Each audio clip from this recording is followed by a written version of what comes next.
السلام عليكم اخواتي الكرام، نتمنى تكونوا بخير وعلى خير. مرحبا بكم في القناه ديالي ورمضان كريم. دائما هاد رمضان وجدت لكم الاكثريه غير المالح. اليوم حاولنا نغيروا شي شويه، بغيت ندير لكم شي حاجه حلوه. غنديروا واحد الطورطه ديال الحامض بلا ميرينغ، كتجي غزاله وكتجي رائعه، خفيفه سهله دغيا تحضريها. بالنسبه لهاد لاطورت غادي نحتاجو فيها لاباط بغيزي والكريمه ديال الحامض، الكريمه ديال اللوز ولا ميرينغ، هادشي اللي فيها. بالنسبه للمقادير ديال لاباط بغيزي كنحتاجو 250 غرام ديال الطحين، 150 غرام ديال الزبده من النوع الحيواني. الزبده النوع حيواني كتعطي واحد النكهه زوينه، ماشي بحال لا مارغرين. غادي نحتاجو واحد 80 غرام ديال السكر كلاصي، ما يعادل واحد الكاس تقريبا، رشه ديال الملح، بيضه باش كنجمعوا الخليط. كنطربوا البيضه وكنجمعوا لاباط ديالنا. كنبقاو نخويو غير شي شويه بشويه ديال البيض حتى كتجمع لينا لاباط. بالنسبه للطريقه ديال الخدمه ديال لاباط بغيزي فهي سهله جدا، ولكن كتبغي مراحل اللي كتجعل السر ديال النجاح ديالها هو انك كنغربلو الطحين مع السكر كلاصي، وكنخدموا باطراف الاصابع الزبده مع الطحين والسكر كلاصي ورشه ملح، نخدموهم باطراف الاصابع. غير كنرملوها غير بحال هكا باطراف الاصابع، ما كندلكوها ما والو.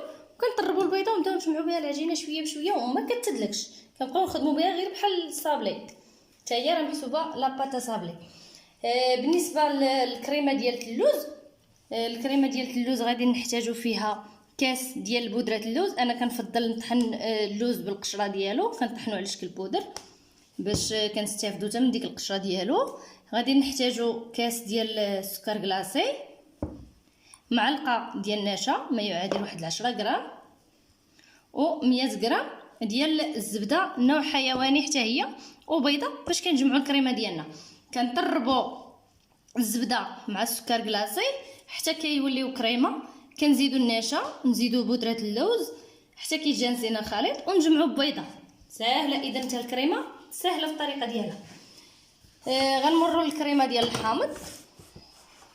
ها هي دابا الكريمه ديال الحامض غادي نحتاجو فيها نص لتر ديال الحليب زائد واحد الكاس تقريبا، وغادي نحتاجو 4 المعالق ديال سنيده، ونحتاجو 4 المعالق حتى ل5 تقريبا. انا درت 4 وشي حاجه، ولكن هادوك 4 بومبي عامرين، يعني يقدروا يعنيو حتى 5 من هاد البودره ديال الكريم باتيسير ديال الحامض. اللي ما عندوش مثلا الوقت ولا الجيلاتين باش يحضر الكريمه ديال الحامض اللي كدار مع لا ميرينغ، ممكن هذه كتباع جاهزه، هي كتخلط غير بالحليب والسنيده وها هي واجده. والزبده ما نساوش الشطريفات ديال الزبده كنديروهم في الاخر ديال الكريمه. يعني هاد الكريمه كنخلطوا السنيده مع بودره ديال الكريم باتيسير ديال الحامض، كنخلطوهم مزيان باش ما تكورش لينا كريمه، كنزيدوهم على الحليب وكنحطوهم على النار هادئه ومع التحريك حتى يعقد لينا الخليط بحال الشكل ديال لا كريم باتيسير العاديه. حتى كتعقد لينا ديك الكريمه كنصبوها في واحد الطبسيل ديال الزاج يكون شي شويه متيسع، وكنديروا واحد الطريفات ديال الزبده ونغلفوا ببابي سلوفان وندخلوها للثلاجه حتى تبرد تماما، ونعاودوا نطربوها بالطراب الكهربائي باش نحصلوا على لا كريم موسلين ديال الحامض، باش كتكون ديك الكريمه كتجي بريون وكتجي رطبه ما كتبقاش جامده. بالنسبه لا ميرينغ بقات لينا غير لا ميرينغ، حيت هادشي لا ميرينغ كنحتاجو فيها بياض البيض تقريبا ما يعادل 3 ديال بياض البيض، ما يعادل 100 غرام على 200 غرام ديال سنيده. عقلوا مزيان، 3 ديال بياض البيض ما يعادل 100 غرام ديال بياض البيض في 200 غرام ديال سنيده، يعني دائما السنيده الدوبل ديال بياض البيض. كنديروهم في كاسرون في بان ماغي وكنبقاو نطلعوا بالطراب الكهربائي حتى كيطلع لينا لا ميرينغ ديالنا. نمروا للطريقه ديال التحضير. باش نحضروا لاباط بغيزي، لاباط صابلي، كنديروا الطحين والزبده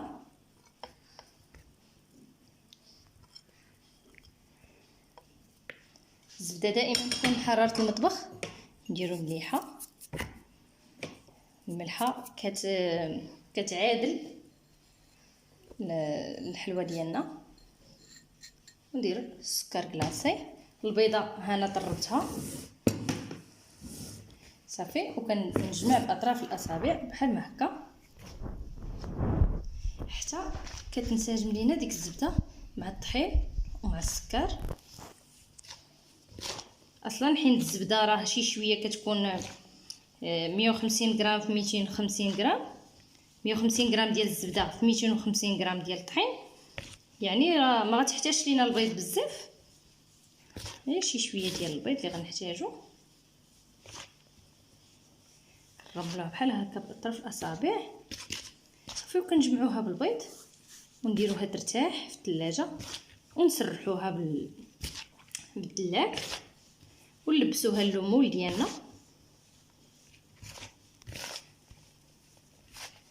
نلبسوها اللومول ونتقبوها بالفورشيط. قبل ما ندخلوها الفران كنديروا الكريم، لا كريم داموند، الكريمه ديال اللوز، كتعطي واحد اللذه وكتجي واحد الطبقه مقرمشه كتجي فوق من لاباط بغيزي، كتعطي واحد اللذه. هذاك هو السر ديال لي طارط اللي كيكونوا في المخابز، فيهم واحد السر وواحد القرمشه وواحد المذاق رائع، راه هو هذاك ديال لاباط داموند، عفوا لا كريم داموند اللي كتحط فوق من لاباط بغيزي كطيب معاها. مازال غادي نحضروا انواع اخرى ديال لي طارط. كاينه لا طارط بوغدالو بلا كريم داموند وبالبوعويد معلب او بالخوخ معلب. مازال غادي نحضروها لاباط بغيزي بالكاكاو كحله، بالكاكاو كتجيب بالكاناج. وغادي نحضروها عاوتاني بلي فروي كتجي رائعه. وكاين عاوتاني بالتفاح كراميزي او ليمون حتى هو بالكراميل. هاد لي طارط واحد كيتفنن فيهم، هادشي راه خدمه سبيسيال زعما، راه صراحه كيجيو لذاذ بحال ديال المخابز. ضروري من الزبده حيوانيه باش تحصلوا على ديك اللذه. نتوما غادي نجمعوا العجين. الا بغيتو تحصلوا على نتيجه مزيانه ان لاباط خاصها ترتاح مزيان في الثلاجه. واخا تصايبوها بالليل والغد ليه تخدموها صافي. كنكتفي غير بهادشي ديال البيض اللي درت، كيبان ليا راه كافي.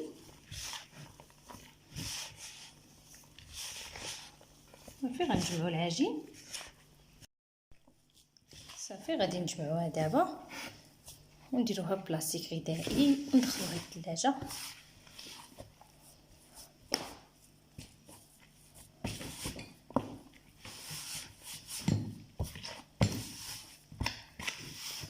نحطوها ترتاح، عاد نخدموا الكريمه، كريم باتيسير، ونخدموا لا كريم داموند ولا ميرينغ. واخا يبان لكم هادشي بزاف ولكن راه دغيا كتوجد، دغيا كتوجد وسهله صراحه ولذيذه. انا من المحبين ديال الحامض، كتعجبني شي حاجه فيها الحامض، خصوصا لي طارط والعصائر. هادشي ديال الحامض صافي. ها هي جاهزه.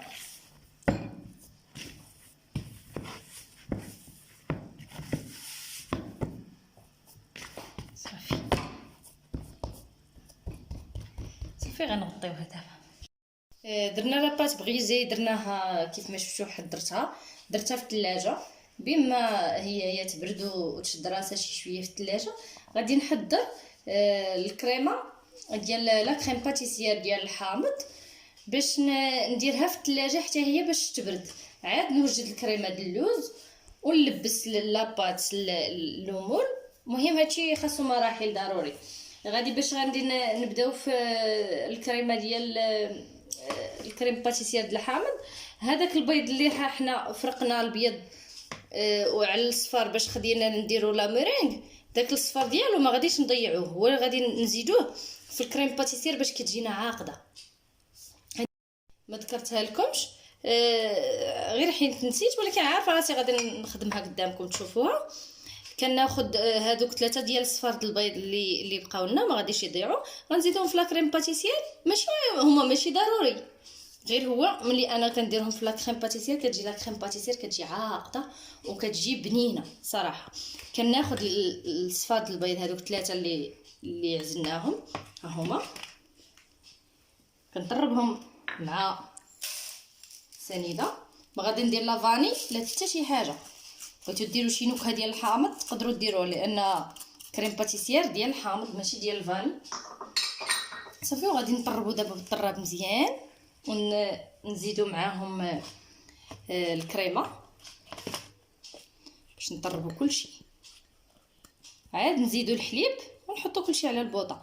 ملي كيعقد لينا عاد كنديروا دوك الطريفات ديال الزبده كنديروهم في سميتو، نديروهم من الفوق باش ما تكونش لينا ديك الكريمه، ما تكونش لينا واحد القشره.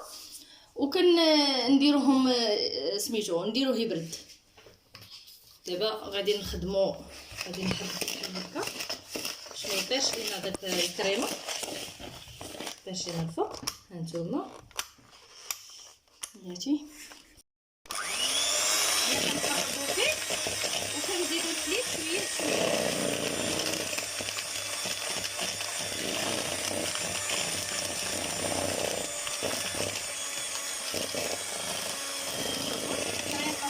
اللون ديالها صفر ندير فيه حامض ونزيد معاها شي نكهه اخرى لغايه ما كتبردو. نزيد الحليب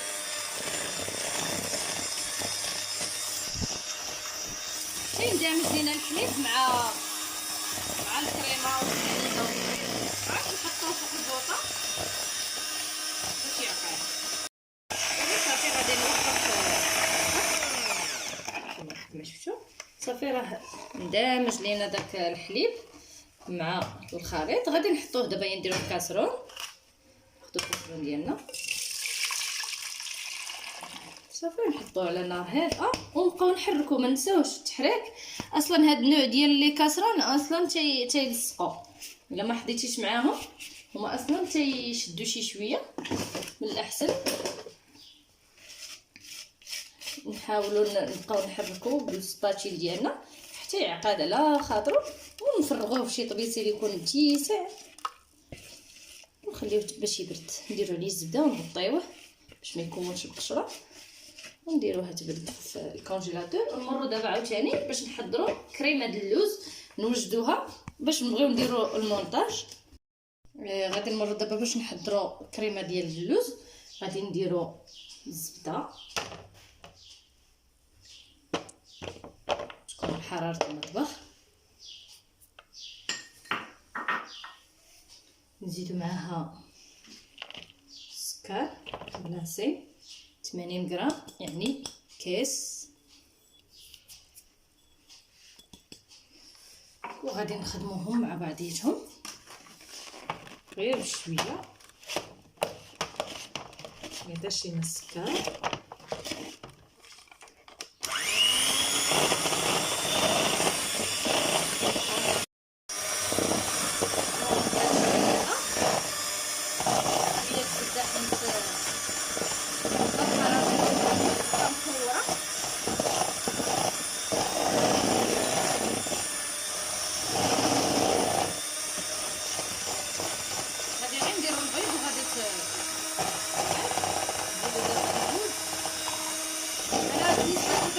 صراحه كنبغي القشره ديالو كيجي ساهل هذا الطريق ديالو، وبليس كتستافدوا من القشره ديالو لان القشره ديالو راه مفيده صراحه. ما خصناش نطلعوا بها، كنخلطوا بها مع السكر والبيكين ديال الخليط.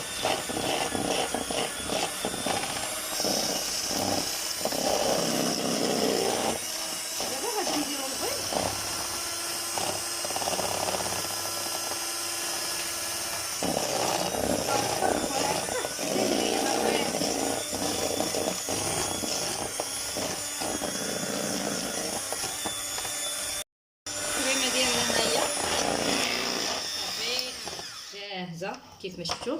هذه هي الكريمه ديال اللوز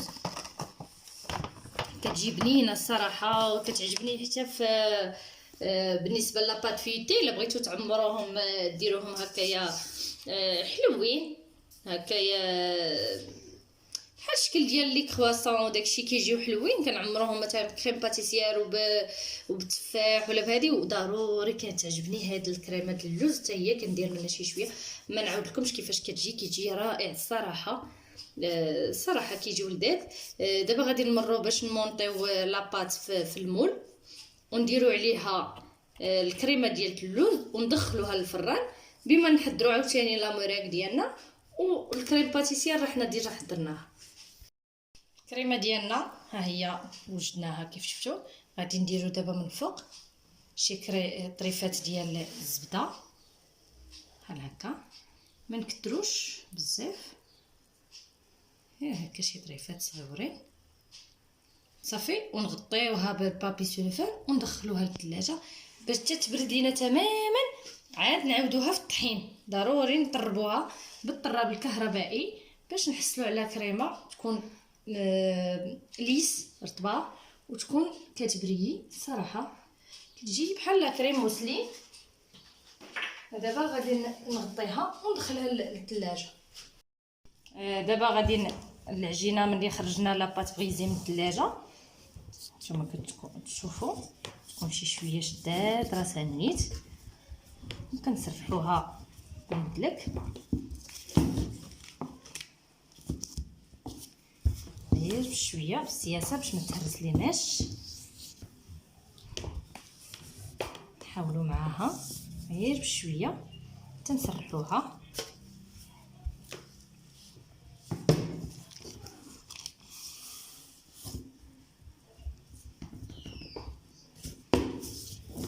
سرحوا على قياس ديال المول ديالنا.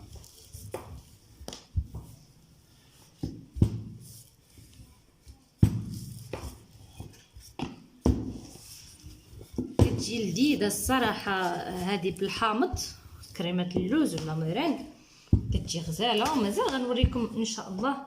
غادي نحضر معكم ديال لي فروي كيف قلت لكم، ديال لا طارت بوغدالو بالبوعويد وبالخوخ وبلا كريم داموند حتى هي كتجي رائعه فيها الصراحه. راه السر ديالها هو ديك لا كريم داموند، كتعطي واحد اللذه كتجي زوينه الصراحه.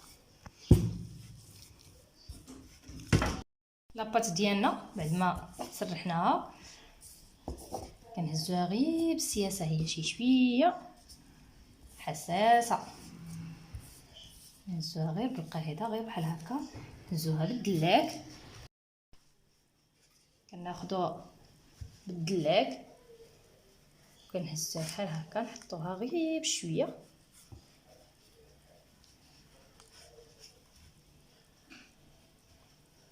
بحال هكا. كنزلوها في المول بحال هكا، نحاولوا معاها حتى نزلوها. والبلايص اللي غيبقاو لينا عريانين بحال هكا ملي كتقطع حتى نثبتوها مزيان هكا، نثبتوا القاع مزيان باش ما طلع ليناش. وديك الساعه كنبقاو نقطعوا هاد الطريفات هادو ونزكيوهم بحال هكا، ننزلوهم هنا ونثبتوا مزيان بيدينا بحال هكا حتى نكملوا كلشي. احنا لبسنا المول كيف شفتوا. كنديروا دابا في الفينيسيون بهذه الطريقه صافي. كنثبتوها مزيان صافي. دابا غندوروا الجناب بهذه الطريقه بحال هكا.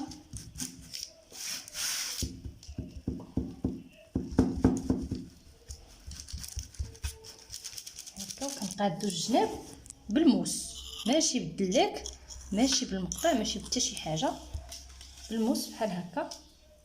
الموس هو اللي كيقاد لينا الحافه، حيت الاكثريه كيدير الدلاك، ولكن الدلاك ما كيعطيش لا فينيسيون مقاده بحال الموس. دابا هاد البلاصه تبان شي شويه غليظه،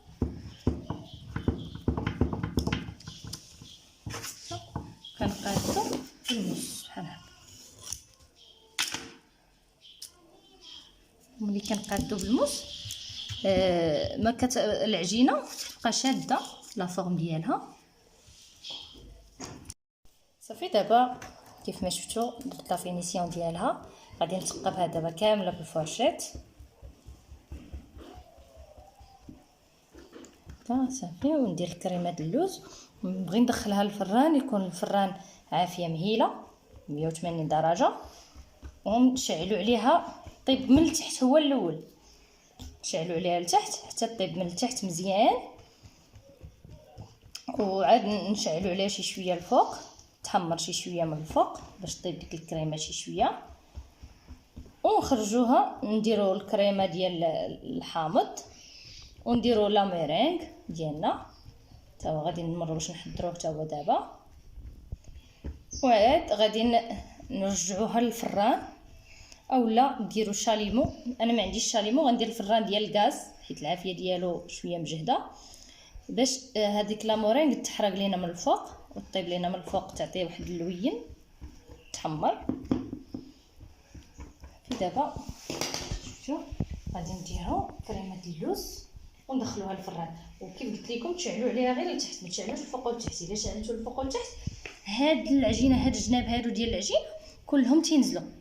صافي تتنزل العجينه لتحت وما تتبقاش واخده لينا لا فورم ديالها وما كتجيش مزيانه. شوفوا غادي نصرفوها دابا بالمعلقه، نوزعوا هاد الكريمه على الليمون كامل.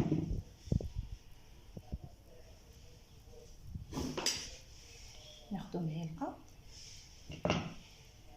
بحال هكا نسرحوها. صراحه كتجي لذيذه هاد الكريمه ديال اللوز، وكتواتى اصلا هي مع الحامض، كتواتى مع كلشي. ولكن ما عرفتش حيت انا كتعجبني هاد لاطاغ ديال الحامض، شي رائعه. صافي ندخلوها للفران. دابا غنمروا باش نحضروا لا مورينغ ديالنا. درت البول ديال العجانه هنايا، تحت منه كسرونه فيها الماء يعني في بان ماغي باش غادي نخدموا لا مورينغ.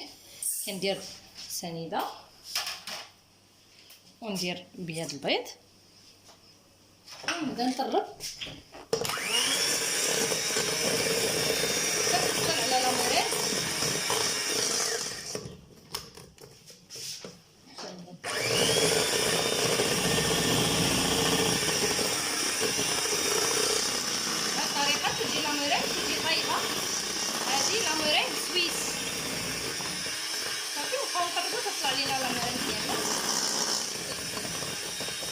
عندنا البول ديال العجانه من فوق باماغي، وغادي نكملوا التطراب ديالنا في العجانه بهذا الطراب هذا باش دغيا تطلع لينا. دابا من حدا باقي سخون كنديروا واحد السرعه مجهده، نديروا لا فيتاس كامله باش تطلع لينا لا مورينغ ديالنا. لا مورينغ ديالنا ها هي واجده. باش تاكدوا منها ها نتوما دائما كتكون لينا واحد المنقار بحال هكا. صافي كنقولوا لا مورينغ واجده. كنخليوها دابا ترتاح، كنغطيو عليها بابي سولفان نخليوها ترتاح حتى توجد لينا لاطارت، نعمروها ونساليو المسائل. عاد ديك الساعه غادي نديروها في البوش ونزينوا بها من الفوق بوريدات. لاطارت ديالنا كيف ما شفتوا خرجناها من الفران، ها هي خدات اللون محمر كيف ما شفتوا. درت عمرت عليها بالكريم باتيسير حتى طحنتها المهم اختصرت لكم. طحنتها بالطراب عادي، جبتها من الكونجيلاتور وطحنتها طربتها مزيان، وهنا درتها من الفوق. ودابا غنبدا ندير وريدات لا مورينغ من الفوق. صافي نكون ديجا هانتوما كتشوفوا كنعمروا بها لا مورينغ بهذه الطريقه شكل وريدات استمروا. نكونوا شعلنا الفران ديال الغاز من قبل. هذا بالنسبه اللي ما عندوش شاليمو، انا ما عنديش شاليمو. غنشوف فاش عندي غندير غير الفران ديال الغاز نشعلو مزيان وتكون قريبه هي العافيه باش يتحمر لينا غير لا مورينغ من الفوق. حتى نعمروها كامله نديروا ليها وريدات.